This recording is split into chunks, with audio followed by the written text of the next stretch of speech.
des thèmes. Bon, vous avez vu le programme. Alors, je vous présente toutes mes excuses pour ce programme qui, au point de vue des dates, est un petit peu bancal, à savoir il y a des séances qui se suivent, puis ensuite de longues interruptions, mais nous avons été, voilà, la contrainte a été forte, à cause de tous les séminaires que nous avons par ailleurs. Donc voilà, c'est à la fois, c'est le défaut de nos qualités ou le prix du succès de nos séminaires. Donc voilà, mais je suis très, très heureuse de voir que vous êtes, là, merci et nous accueillons aujourd'hui, Guillaume Pousson, qui, là, qui est à la fois notre, ancien étudiant et notre futur étudiant, puisqu'il a fait des études de russe, chez nous, donc à l'UFR d'études slaves en parallèle, avec, un cursus d'histoire, voilà, il a suivi un double cursus, il a une double formation de, slavisant, enfin de russisant et d'historien et Guillaume, se prépare actuellement à, hem, postuler pour, devenir un doctorant, enfin pour devenir doctorant, en études slaves. Voilà, donc il prépare, le projet, un projet de thèse pour l'année prochaine. Voilà, alors on dit que les doctorants sont ceux qui connaissent, le mieux leur sujet, donc les futurs doctorants sont peut-être encore plus, voilà, contraints à être excellents.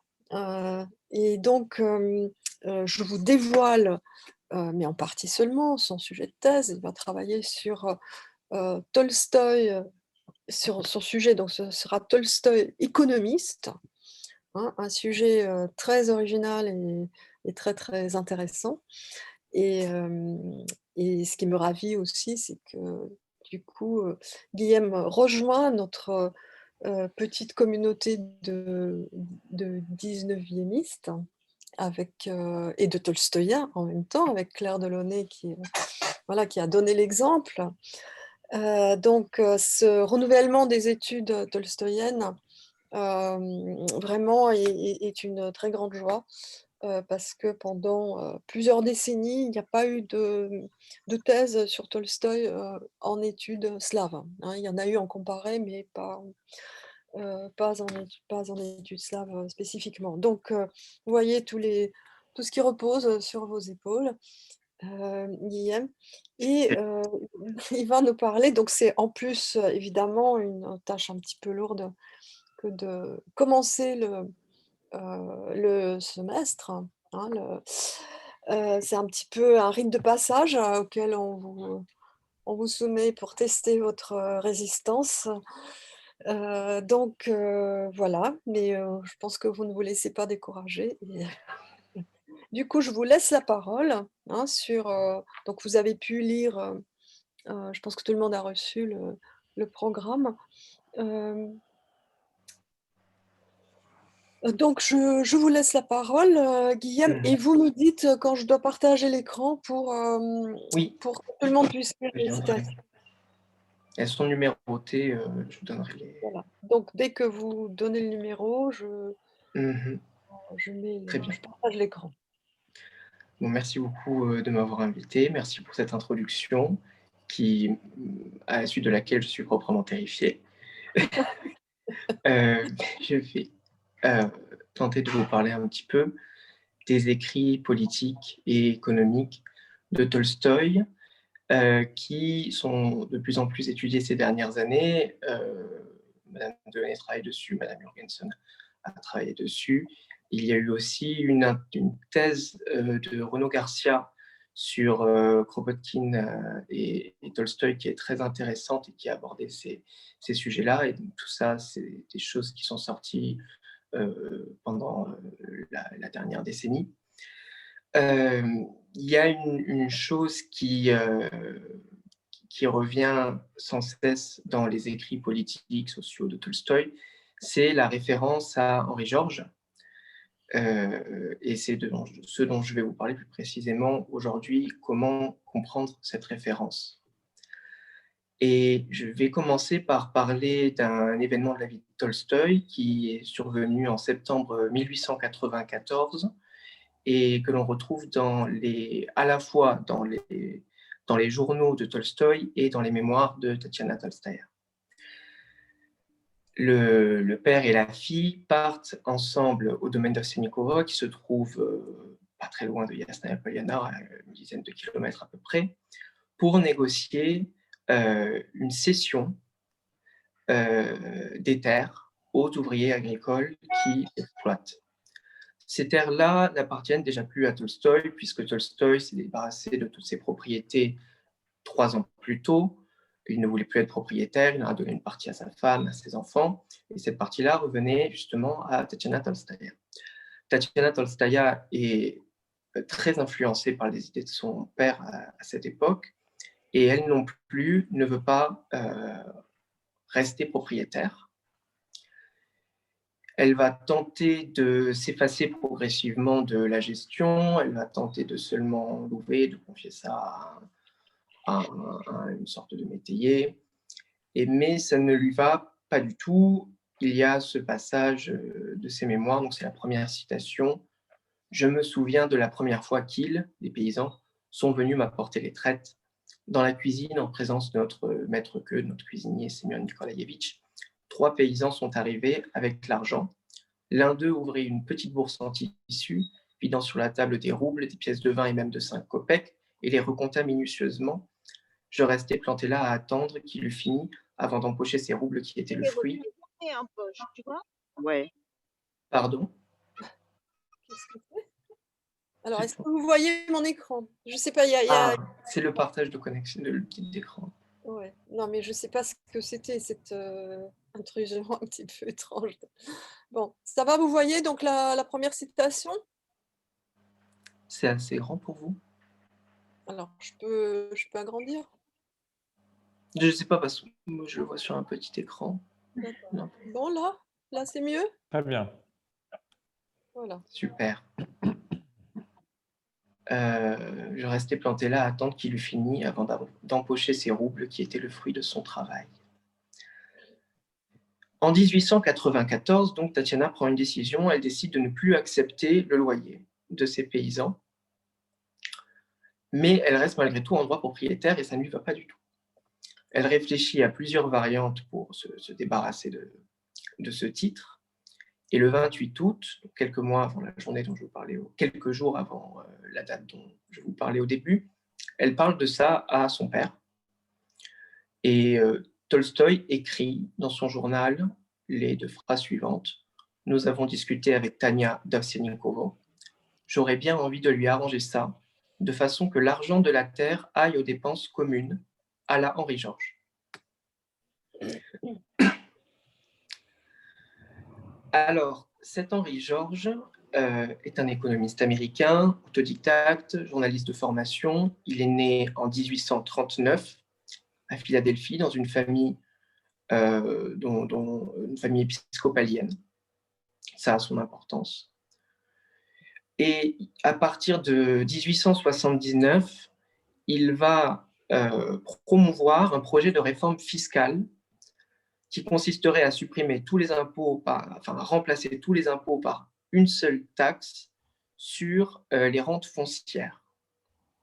Il expose donc cela dans un livre qui s'appelle Progrès et pauvreté, Progress and Poverty, qui va devenir un succès international. Et à cause de ce livre, grâce à ce livre, Henri Georges va devenir l'une des figures de proue du mouvement progressiste américain à la fin du XXe siècle. Sa thèse, c'est que dans l'ensemble des produits du travail, il y a ce qui sert à payer les salaires, ce qui sert à financer les équipements, le capital, et ce qui sert à payer les propriétaires des terrains. Et ce qu'il pense constater, c'est que la part qui va aux propriétaires ne cesse d'augmenter et que, conséquemment, les revenus des salaires, mais aussi les revenus du capital, il n'est pas du tout marxiste, diminuent. Il propose donc tout simplement de supprimer les rentes. Pour cela, il propose de nationaliser l'ensemble des terrains et chaque personne aurait un droit d'accès à l'un de ces terrains, moyennant le versement de cet impôt calculé sur la surface, la fertilité de la terre et divers autres paramètres. Tolstoï lit ce livre, Progrès et pauvreté, en février 1885, et il écrit aussitôt à Tchertkov pour lui dire que c'est génial. Donc c'est la 3e citation. Cet ouvrage, quoique remarqué, est encore sous-estimé, car il déchire toute cette toile d'araignée scientifique spencero-millienne, Spencer, donc pour Herbert Spencer et John Stuart Mill. Tout ce brassage d'air rappelle les gens à leur conscience morale et leur indique ce qu'ils ont à faire. Il n'est pas sans défaut, mais il est l'expression d'une véritable pensée et d'un véritable cœur humain, pas un fatras académique. J'ai demandé à connaître l'adresse de l'auteur et je veux lui écrire. Je vois en lui un frère, l'un de ceux qui, suivant l'Évangile, aiment leur prochain plus qu'eux-mêmes. Cette première impression ne se démentira jamais. De 1885 à 1910, Tolstoï va recommander la lecture des essais d'Henri Georges à tout le monde. Ça va de Timofey Bondarenko, le paysan sibérien, jusqu'au Premier ministre Piotr Stolypine. Il s'étonne lorsque on vient lui poser des questions sur ses idées économiques qu'on ne mentionne pas Henri Georges, surtout si c'est un Américain qui lui pose la question. Et son fils, Ilya, le fils de Tolstoï, dans une interview qu'il donnera plus tard au New York Times, dans les années 1920, considère que la lecture de Progrès et pauvreté, et plus généralement des ouvrages d'Henri Georges, a été un grand tournant, si ce n'est le principal tournant, dans les idées sociales et économiques de son père. C'est la 4e citation. Son livre sur l'impôt unique a été pour lui une révolution. Alors, ce qui se passe en 1894, lorsqu'il va avec sa fille Ovsyannikova, ce n'est pas exactement ce que propose de faire Henri Georges. Pour des raisons évidentes, Tolstoï ne peut pas nationaliser les terres d'un pays puisqu'il n'est pas un État. Et ce qu'il va mettre en place, c'est plutôt une sorte de coopérative agricole. Ce qui est intéressant, c'est que cet épisode précis de 1894, il va en faire un objet littéraire dans son roman Résurrection, puisqu'il met en scène cette cession de terres, sauf que ce sont cette fois-ci les terres du personnage principal, Nekhludoff. Les modalités sont exactement les mêmes, c'est Tatiana qui le précise dans ses mémoires. Et même les échanges entre les paysans et Nekhludoff auraient reflété la réalité, selon ce que dit Tatiana. Alors, Résurrection n'est pas la seule source pour évoquer la relation entre Tolstoï et Henri Georges, mais c'est une source particulièrement intéressante.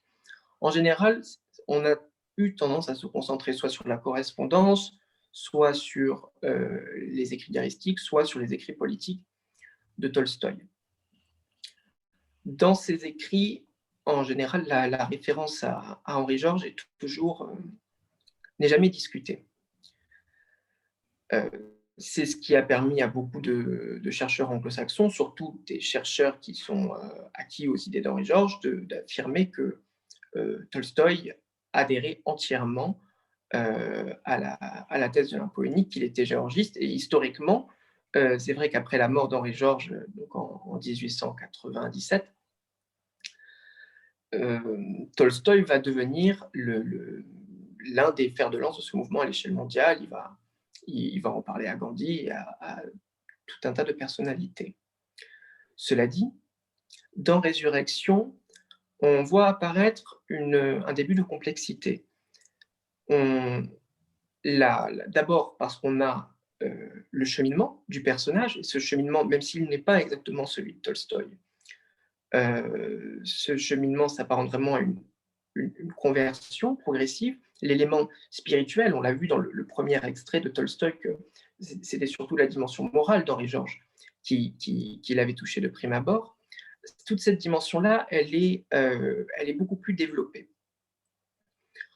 Ensuite, il est important de noter qu'il y a eu, avant Résurrection, un autre roman avec le personnage de Nekhludov, enfin, un court roman, La matinée d'un gentilhomme russe, où on retrouve une scène très similaire, puisque c'est le gentilhomme russe qui essaie d'améliorer la condition de ses paysans, parle avec eux, sauf que cette fois-ci, cela se termine par un échec. Et donc la comparaison entre La matinée d'un gentilhomme russe, sur laquelle on va s'attarder un peu plus tard, et ce qui se passe dans Résurrection est tout à fait intéressante, et ça, euh, ça justifie de se concentrer sur ce roman. Alors je vais essayer de découper mon analyse en trois parties. D'abord, je vais essayer de montrer comment le roman Résurrection présente le contexte intellectuel qu'il y a autour de Henri Georges et les enjeux de cette pensée pour Tolstoï, pourquoi elle répond à des questions qui se posent à cette époque. Ensuite, je vais m'intéresser plus précisément au passage de la cession des terres, comment est mise en scène cet événement.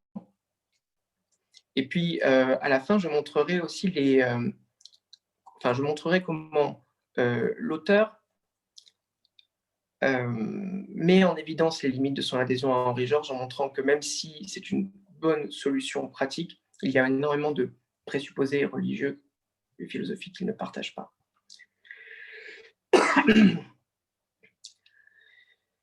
Sur le contexte intellectuel, ce qu'il faut remarquer, c'est que dans Résurrection, le nom d'Henri Georges apparaît en tout 8 fois, et il est en concurrence dès le début avec le nom d'un autre philosophe qui est Herbert Spencer.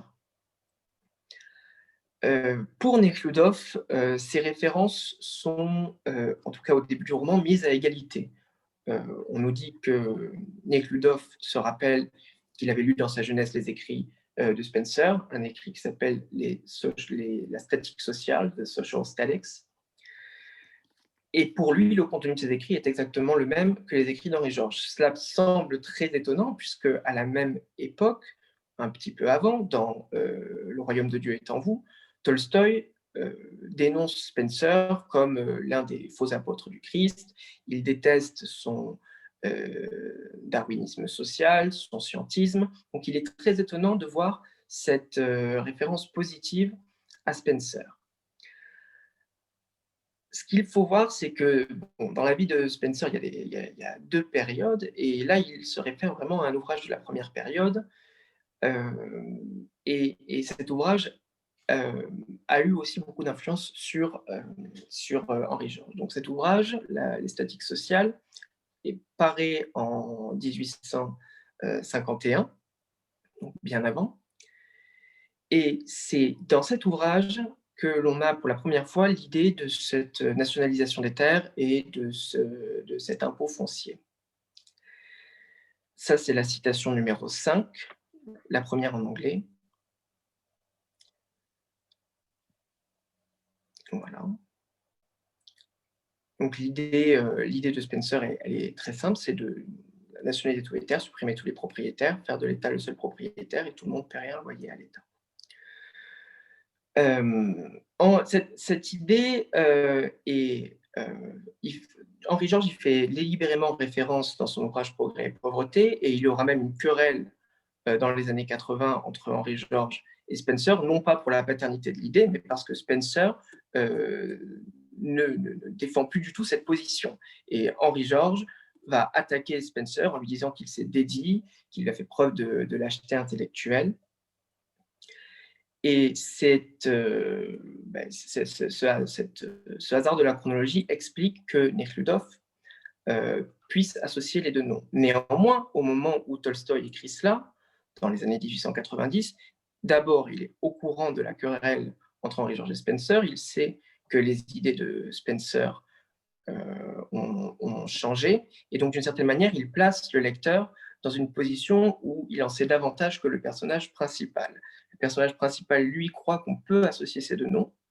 Il croit que ce sont les mêmes présupposés, et le lecteur sait que non. Alors, ces présupposés qui diffèrent, on commence à les sentir pendant la scène du procès de Yekaterina Maslova, où le procureur qui incrimine donc Yekaterina Maslova, qui est accusée d'avoir tué et volé un homme, se réfère à la théorie de l'hérédité, à la théorie du déterminisme social, bref, brosse le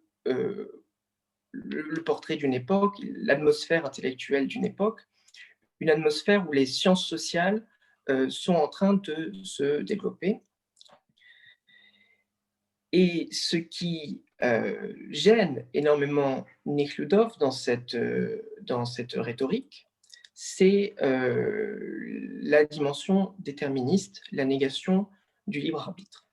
Le nom de Spencer n'est pas explicitement prononcé dans ce passage, mais c'est la même idée que l'on va retrouver dans ce qu'il appelle la toile d'araignée spenceromilienne, c'est-à-dire l'idée que la criminalité, les prises de décision de manière plus générale, sont analysées plutôt en termes de causalité sociale, causalité biologique, plutôt qu'en termes de responsabilité individuelle. Or, cela, Henri Georges le nie formellement. Pour lui, les lois scientifiques, biologiques, économiques sont certes réelles, mais les lois morales sont également des lois scientifiques. Et pour lui, il y a une subordination des lois économiques, des lois scientifiques, par rapport aux lois morales. Et ça va ouvrir une fenêtre pour Tolstoï, pour justement penser une forme de distance, de liberté par rapport au scientisme. Et c'est là que la pensée d'Henri Georges va devenir cruciale à ses yeux. Henri Georges va suivre Tolstoï également sur un autre aspect de la négation du déterminisme social, c'est qu'il va voir comme lui que ce déterminisme s'appuie sur des conceptions volontiers... Ah, pardon, j'ai sauté la citation numéro 6 sur les lois de la production et lois de la distribution, qui illustre bien que pour Henri Georges, les lois scientifiques et les lois morales sont réelles au même titre, et qu'à travers les lois scientifiques et les lois morales, il s'exprime une sorte de gouvernement. Donc je reviens où j'en étais. Henri Georges et Tolstoï sont d'accord pour dire que ce déterminisme social, il est une sorte de transposition de conceptions théologiques et notamment du dogme du péché originel.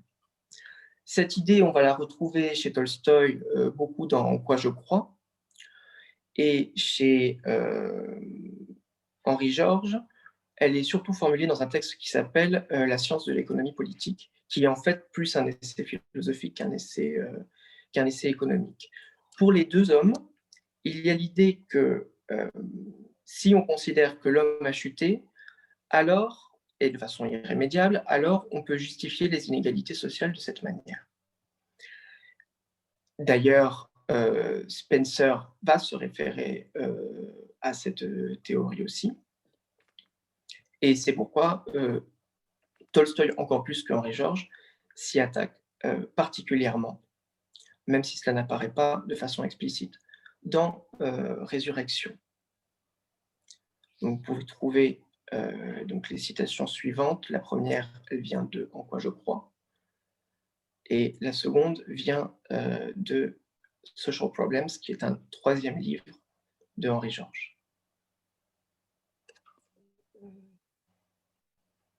La seconde, c'est laquelle? Ah, oui. c'est ça, d'accord.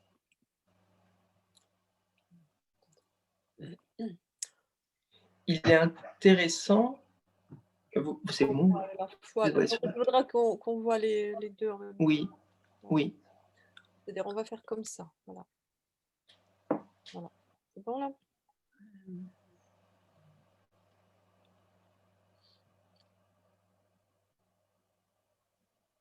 Ça va comme ça? Oui, très bien. La comparaison est intéressante. Par ailleurs, les 2 hommes se désignent les mêmes adversaires, Spencer, Mill, Malthus aussi, beaucoup. Tolstoï et Henri-Georges vont consacrer, des passages, de leurs écrits à la dénonciation des thèses de Malthus. En fait, Tolstoï reprend ce qu'a écrit Henri-Georges, sur Malthus dans Progrès et pauvreté, dans les premiers, chapitres. Cette dénonciation d'une forme scientisme du dogme du péché originel, elle passe par, elle est, elle s'incarne dans une, elle s'incarne dans un projet pédagogique, puisque l'un des grands arguments, on va dire, augustinien, au sens de défense du péché originel justifiant une organisation sociale illégale, c'est que les gens ne sont pas susceptibles d'être instruits, ne sont pas susceptibles d'être améliorés. Et ce que Tolstoï va essayer de montrer dans Résurrection à travers le personnage de Nekhludov, c'est qu'il est tout à fait possible d'améliorer par un exercice simple du libre arbitre la condition des paysans. Et c'est là que la comparaison avec la matinée du Seigneur est particulièrement intéressante. Lorsque Michel Aucouturier avait consacré un article à ce récit, il avait cité une lettre de Tourguenieff à Droujinine, donc c'est la citation suivante, dans laquelle Tourguenieff avait relevé deux impressions. La première, c'est que Tolstoï avait voulu exprimer l'idée que tant qu'il y aura le servage, il sera impossible qu'il y ait une compréhension entre les classes supérieures et la paysannerie. Mais la deuxième impression qu'il jugeait plus désagréable, c'est que, de façon générale, éduquer le paysan ne menait à rien, et cela ne sert à rien d'essayer d'améliorer les choses. C'était pour Tourguenieff ce qui se dégageait de ce récit, donc où, je le rappelle, un, un gentilhomme russe va voir ses paysans pour essayer d'améliorer leur sort. Il va au cas par cas, il fait une visite des terres et à chaque fois, il se heurte à une forme d'hostilité muette ou une forme de défiance, un mélange de défiance et de crainte. Ce face-à-face entre les paysans, il est maintenant rejoué dans Résurrection, dans la deuxième partie. Et cette fois-ci, l'approche est tout à fait différente. D'abord, il faut souligner les caractères communs au-delà du face-à-face entre le maître et les paysans. Tolstoï dit explicitement en amont de sa première rencontre, de la première rencontre de Nekhludov avec les paysans, que la situation des années 1850 s'apparente à la situation des années 1890, même si le servage a été aboli. Pour lui, l'abolition du servage, en tout cas dans les années 90, c'est ce qu'il dit, n'a pas changé la situation des paysans, puisqu'ils sont toujours dépendants de leurs propriétaires, dont ils ne peuvent pas racheter les terres. Maintenant, la cession des terres va se passer en deux étapes. Il va d'abord sur une première propriété où les terres sont dirigées par un métayer allemand, et le métayer allemand lui montre la plupart de ses comptes. Ce que veut faire Nekhludov à ce moment-là, c'est tout simplement vendre les terres à prix cassé, 30% moins cher que le reste des prix dans la région, mais il ne veut pas renoncer au principe même de la propriété. Il n'a pas encore complètement assimilé les idées d'Henri Georges. Il fait d'une certaine manière ce qu'il avait fait en 1891 lorsqu'il avait cédé, certes pour pratiquement rien, les terres à sa famille. Et lorsqu'il en vient à faire ça dans le roman, il montre que cet arrangement, qui ne supprime pas le régime de propriété, ne lui cause aucune satisfaction, même si, et ne cause pas non plus, n'apporte pas de soulagement aux paysans, même si, du point de vue de la rationalité économique, cet accord était extrêmement favorable aux paysans.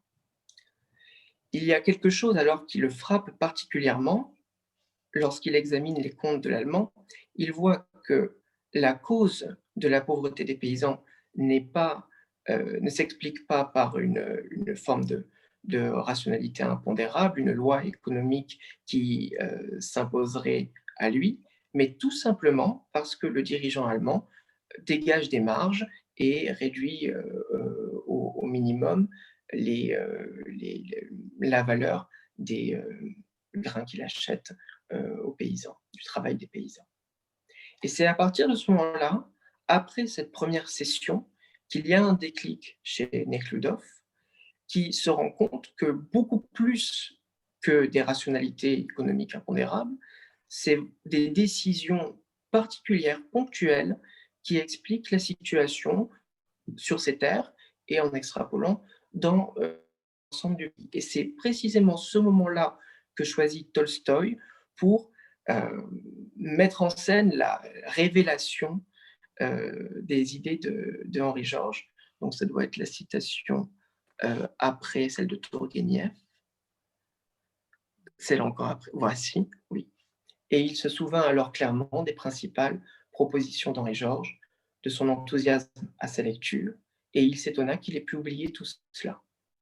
La terre ne peut être la propriété de personne, pensait-il, elle ne peut faire l'objet d'achat ou de vente, comme l'eau, comme l'air, comme les rayons du soleil. Tous ont un droit égal à la terre et à ses avantages. Et il comprit ce qui lui avait causé cette honte à Kuzminskoye étant l'exploitation précédente. Il s'était menti à lui-même, car n'ignorant pas que l'homme ne peut posséder la terre, il s'était reconnu ce droit et avait donné aux paysans une part de quelque chose dont il savait au fond de lui qu'elle ne lui appartenait pas. C'est à partir de là que va commencer la deuxième session, la vraie session à la Henri Georges, la session qui s'inspire des événements de 1894. Là, à nouveau, il y a deux étapes. Dans un premier temps, Tolstoï n'est pas entendu des paysans parce qu'ils ne comprennent pas où est l'intérêt du maître. Lorsqu'il leur explique, vous, vous allez vous louer à vous-même les terres, c'est-à-dire vous aurez la propriété des terres, mais vous paierez un salaire, vous paierez un loyer à votre collectivité qui vous servira à financer les dépenses communes. Ils ne comprennent pas où est l'intérêt de Nekhludoff et ils croient que c'est une escroquerie. Donc, à nouveau, ce contre quoi bute Tolstoï, c'est cette idée d'intérêt, cette idée d'intérêt qui serait au départ d'une forme de loi sociale. Mais dans un second temps, il revient le lendemain les voir.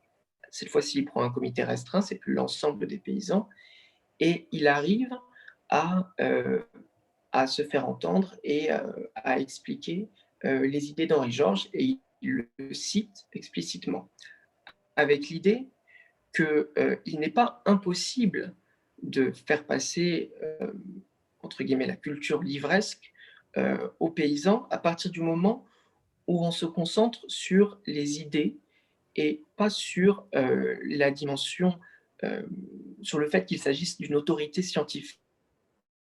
On abandonne cette espèce de charisme scientifique, alors on peut entrer dans une réelle négociation avec les paysans.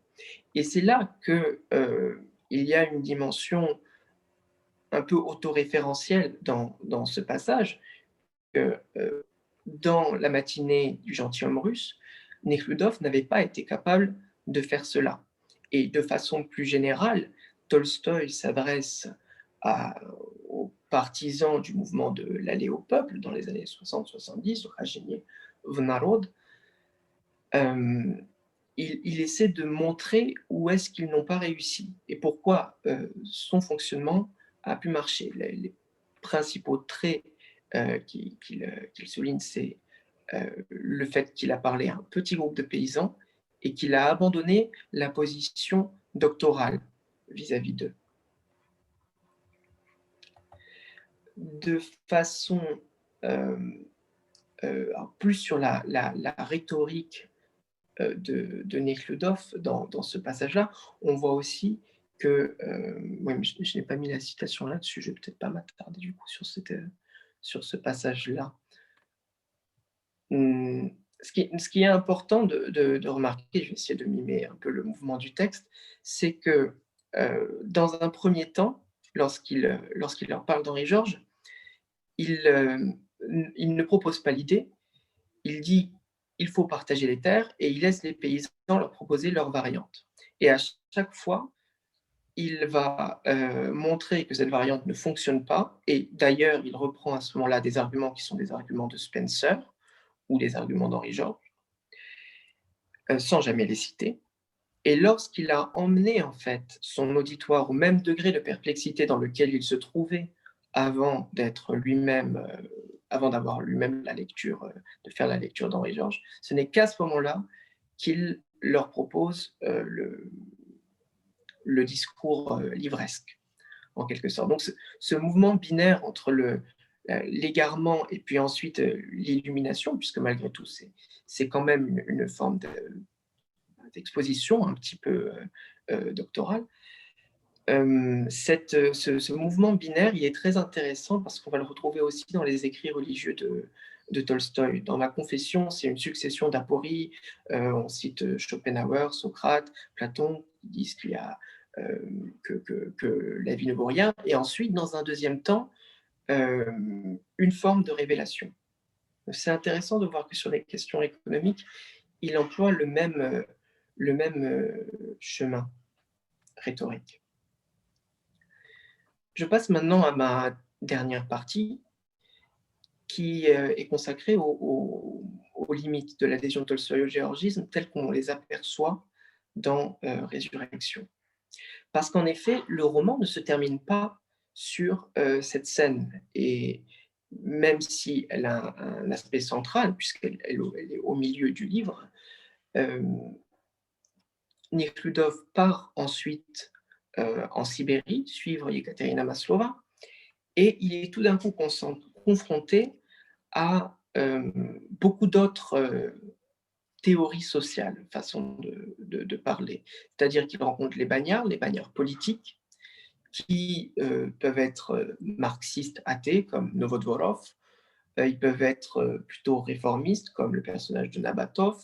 Il y a Simonson, qui a une théorie très particulière, qui est une sorte de pan-vitalisme. Il considère que le monde entier est un seul organisme et qu'il faut en prendre soin. Beaucoup de théories sociales différentes qui éclipsent un petit peu le géorgisme.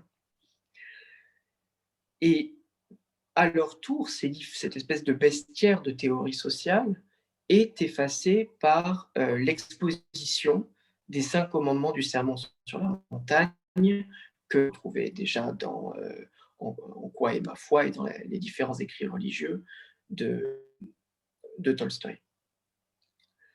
Ce qui est intéressant, c'est que finalement, on a l'idée que le géorgisme est un chemin pour arriver à la bonne théorie religieuse qui serait une espèce de christianisme littéral, débarrassé du clergé et concentré exclusivement sur le sermon sur la montagne. Au même titre que le marxisme, même si le personnage de Novodvorov est perçu de manière clairement négative dans la troisième partie du récit, ou les différentes idées que j'ai pu mentionner. De fait, la réforme agraire n'est pas du tout l'horizon du personnage de Nekhludov.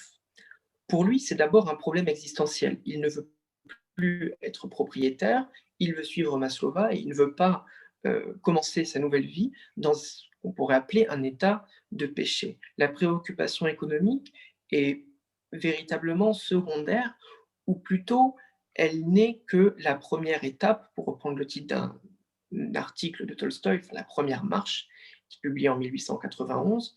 Le renoncement à la propriété pour lui, c'est peu la même chose que le végétarisme, la sobriété, l'impératif de fidélité. Ce sont des premières étapes. C'est par là que cela peut commencer, mais ce n'est absolument pas l'horizon du pèlerinage moral qu'entreprend Tolstoï et qu'entreprennent ses personnages.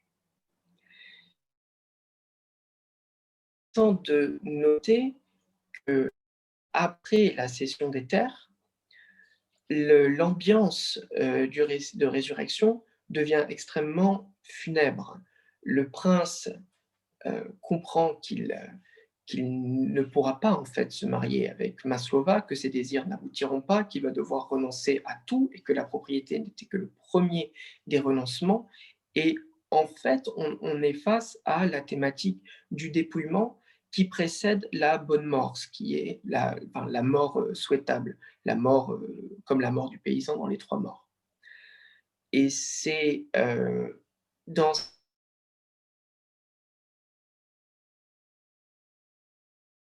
la question du renoncement à la propriété. Alors que chez Henri-Georges, il n'en est pas du tout question.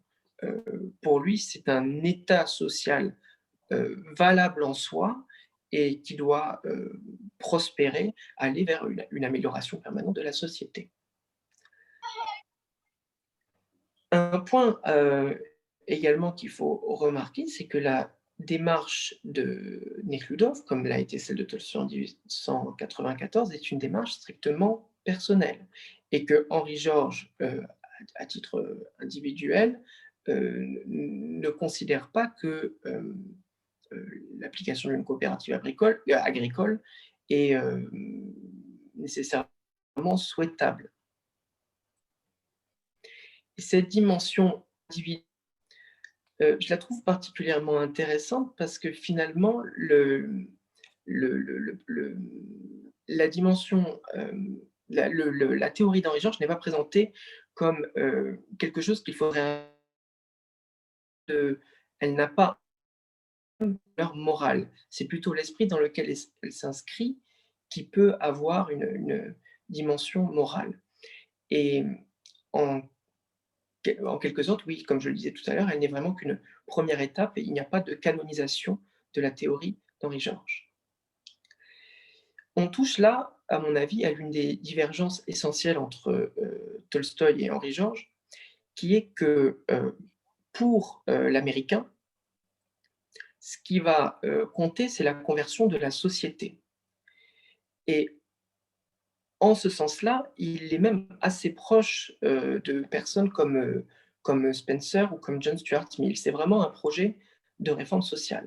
Alors que pour Tolstoï, l'idée qu'une réforme sociale, même bonne, puisse être appliquée de surcroît par un pouvoir politique, donc un pouvoir éventuellement violent, est extrêmement problématique. Et de fait, il ne va pas considérer, comme Henri-Georges, que les lois morales sont réelles dans le même sens que les lois scientifiques, c'est-à-dire qu'elles seraient absolument universelles, même si dans certains écrits ce n'est pas aussi clair. Il va surtout se concentrer sur la phénoménologie des lois morales, c'est-à-dire le fait, la voix intérieure qui nous parle et qui est propre à chaque personne. Et ce caractère plus psychologique, peut-être aussi plus qu'ancien de la loi morale, le place dans une démarche bien différente de celle de l'économiste américain. Son souci est moins de réformer la société, mais tout simplement de mettre en conformité la vie avec les intuitions qu'on a. Il y a un exemple de ça que j'ai trouvé dans la correspondance de Tolstoï, donc ça doit être dans les dernières citations, ça doit être là. Oui. Celle-là, ce n'est pas tant que les gens vivent mal, oui. Ce n'est pas tant que les gens vivent mal, c'est surtout qu'ils n'écoutent pas leur conscience. L'idée, c'est qu'il n'y a pas tellement un modèle de réforme sociale que l'on pourrait imposer à l'ensemble de la société, mais c'est parce que les gens auront commencé à s'écouter eux-mêmes qu'il pourra y avoir une réforme sociale. Il est intéressant de voir que dans cet extrait, il relativise même la figure du Christ comme modèle moral. Et dans une approche un peu nietzschéenne, il aurait tendance à dire, si vous vous imposez un modèle de l'extérieur, vous n'arriverez pas à le suivre, ne cherchez à vous greffer une morale, mais suivez celle que vous avez déjà. Et donc, il y a une dame qui vient lui demander conseil, parce qu'elle veut savoir comment diriger sa vie. Et Tolstoï lui répond simplement d'écouter elle-même. Et il s'inquiète plutôt du fait qu'elle ne soit plus capable. C'est vraiment ça de Tolstoï à cette perdre le contact avec leurs intuitions morales. Et de là, enfin pour terminer, une conception de l'État qui est très différente de celle d'Henri Georges. Pour Henri Georges, l'État, c'est celui qui doit appliquer les lois morales à l'ensemble de la société. Pour Tolstoï, au contraire, il est un obstacle à cette application parce qu'il va imposer des espèces de législations extérieures sur les individus qui sont déjà en eux-mêmes, qui devraient être des espèces de micro-juridictions morales. C'est ce qui le conduit, et c'est une idée qui est très ancienne, puisque dans une lettre à l'écrivain Vassili Botkin de 1857, c'est la citation suivante, il dénonce la coercition étatique qui pervertit les individus euh, en opposition à la loi morale qui est non contraignante, qu'on peut ne pas suivre. Et c'est pour lui là-dessus que tout projet de réforme devrait plutôt s'articuler. Il est intéressant d'ailleurs de noter que dans cet argumentaire, Tolstoï est extrêmement spencerien. Il est beaucoup plus spencerien que Henri Georges. Dans L'homme contre l'État, un écrit de Spencer des années 1880, Spencer utilise exactement le même argument. Il ne faut pas laisser l'État substituer à nos lois morales. Alors dans les faits, je vais terminer là-dessus, Tolstoï n'est pas une contradiction près, puisque entre 1907 et 1909, il écrit 3 lettres au Premier ministre Stolypine pour lui demander d'imposer l'impôt unique de Henri Georges de façon tout à fait verticale. Malgré tout, c'est la toute dernière citation, son argumentaire est cohérent avec cette théorie des intuitions morales, puisqu'il demande à Stolypine justement de se référer à sa voix intérieure et à sa propre intelligence, plutôt que à un système de l'égalité scientifique ou économique. Et d'ailleurs, Stolypine, je ne l'ai pas mis dans les citations, lui répond avec beaucoup d'intelligence, puisqu'il dit que mes intuitions morales me disent que la propriété est une très bonne chose, qu'elle est souhaitable. Et donc, c'est intuition morale contre intuition morale, et là-dessus, Tolstoï a un petit peu de mal à répondre. Voilà. Merci beaucoup. Alors j'arrête le partage d'écran, hein, si tout le monde a eu le temps de lire la citation. Ah oui, pardon. Vous m'entendez? Très bien. Je sais pas si je-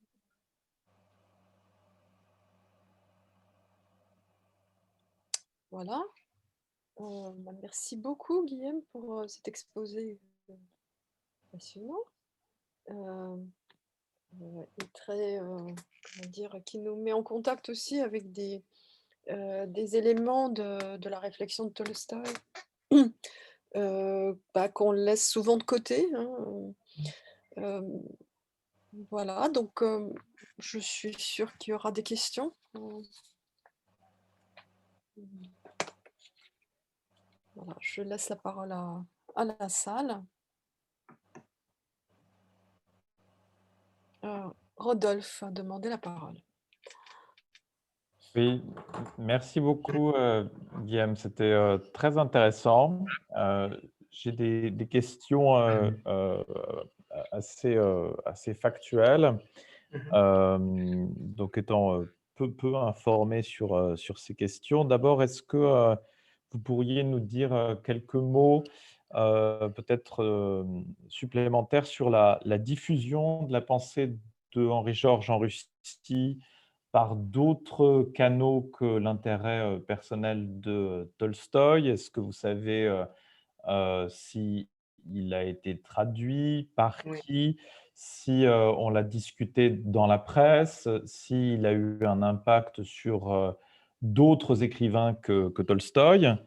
Et puis, deuxième question, est-ce que donc Tolstoï, qui a contribué à sa diffusion, a essayé de le populariser en le simplifiant sur le modèle de ce que met en scène, si j'ai bien compris, et si je me rappelle bien le roman, à savoir d'une explication par le barin aux paysans.